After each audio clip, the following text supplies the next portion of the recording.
You've probably seen it 1,000 times, right, on the back of every dollar bill. But what if I told you that familiar symbol, America's Great Seal, is hiding a story you've never heard before? The philosopher Voltaire once said something pretty provocative. He said, "History is the lie commonly agreed on." And when you think about it, it kind of makes sense, right? It suggests that the official stories we all learn, well, they might be leaving out some of the most fascinating and maybe the most crucial details. So it really makes you wonder, doesn't it?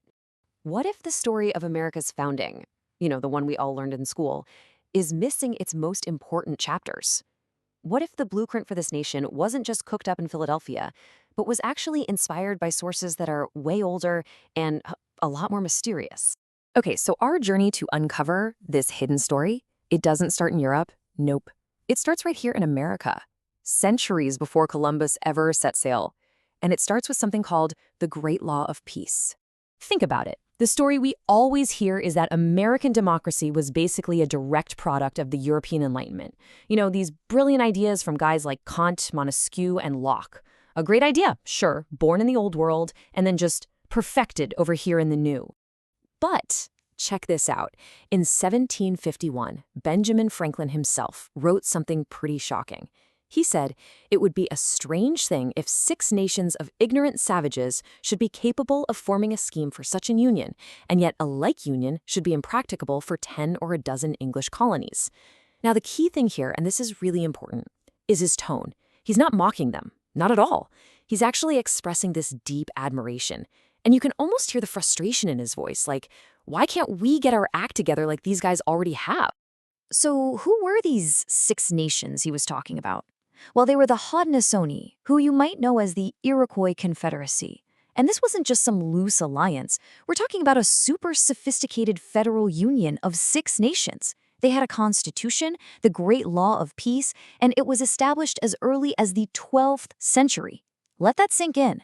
This was a fully functioning representative government centuries before the United States was even a dream. And get this, Franklin wasn't just admiring them from a distance. Oh, no. He was actively studying the Haudenosaunee. He even published the official records from their treaty councils right there in his own newspaper. I mean, he saw firsthand exactly how their government worked, and you can tell it left a huge impression on him. All right, so we've got this powerful indigenous influence, which, by the way, is often just ignored in the history books. But our source points to another group working behind the scenes, a group that operated more in the shadows. We're talking about the secret societies that so many of the founding fathers belonged to. And when I say so many, I mean it. The sheer scale of their involvement is just staggering. Just listen to this list. George Washington, Benjamin Franklin, 9 signers of the Declaration of Independence, 13 signers of the Constitution, and get this, 33 generals in the Continental Army. So yeah, Freemasonry wasn't just some fringe hobby. It was a deeply embedded network right at the heart of the revolutionary elite. And here's a perfect example. This is an actual Masonic apron that was presented to George Washington himself. Just look at all the symbolism packed in here. You've got tools for building, symbols of order and reason, and up at the top, that single eye representing a supreme great architect of the universe. This really drives home that these weren't just social clubs for a pint and a chat. They were fraternities, built around these really specific philosophies about building a better world, both literally with stone and mortar, and metaphorically. So where did all this come from? Well, these lodges didn't just pop up out of nowhere. The source material we're looking at traces this really long esoteric lineage, stretching back centuries. It all starts with the Knights Templar, way back in the 12th century. The story goes that after they were suppressed in 1307, their traditions went underground and eventually evolved into what we know as Freemasonry. Then you add in the Rosicrucian movement in the 1600s, this group looking to blend science and spiritual enlightenment, and bam, by the 1700s, all these different streams of thought flow together and converge right in the lodges of colonial America, exactly where this new nation was being drummed up. So let's recap. We've got these 2 incredibly powerful and mostly hidden streams of influence, right? On one hand, you've got the indigenous political model. On the other, the esoteric philosophy of these secret societies. So where do these 2 rivers meet? Well, our source material argues they come together in one master symbol, the ultimate symbol of the nation, America's Great Seal. And here it is, the reverse side of the seal, the one you see on the back of the dollar bill. For centuries, this thing has fascinated people, and for a lot of folks, it's been a source of deep suspicion. But the author of our source? They argue it's way more than that. They say it's a symbolic blueprint for the entire American project. So, let's decode this thing. The best way to do that is to break it down into its three main parts. First, we've got the unfinished pyramid. Then there's the all-seeing eye, and finally, those mysterious Latin mottos. Okay, first up, the pyramid. It's obviously modeled on the Great Pyramid of Giza, but if you look closely, you'll see something weird. The capstone, the very top piece, is missing, and that's totally intentional. On one level, it symbolizes that the work of building this new nation is never finished. It's always ongoing. But on that deeper, esoteric level, it's also meant to represent the spiritual journey of humanity itself, a project that's never really complete. Then, floating right above that pyramid, you have the all-seeing eye. Now, the official explanation is that it represents divine providence, basically God's helping hand. But in those esoteric traditions we've been talking about, a single eye like this means something else entirely. It's the eye of illumination, of inner light. It's the symbol of that supreme great architect that the Freemasons held in such high regard.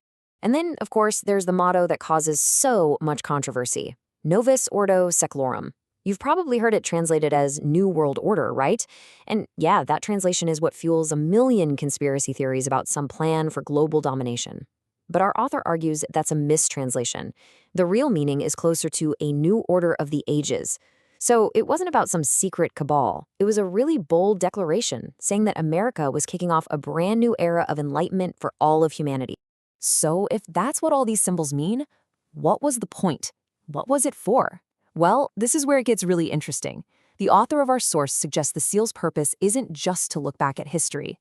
They believe it's actually a blueprint for the future. And here's where the author makes a claim that is frankly pretty radical. They argue that the seal isn't just a symbol you're supposed to look at. No, they call it a talisman, like a magical object created with a very specific intention to bring about a certain outcome. In other words, it was designed to actually do something. So what was it supposed to do? What was that outcome they were aiming for?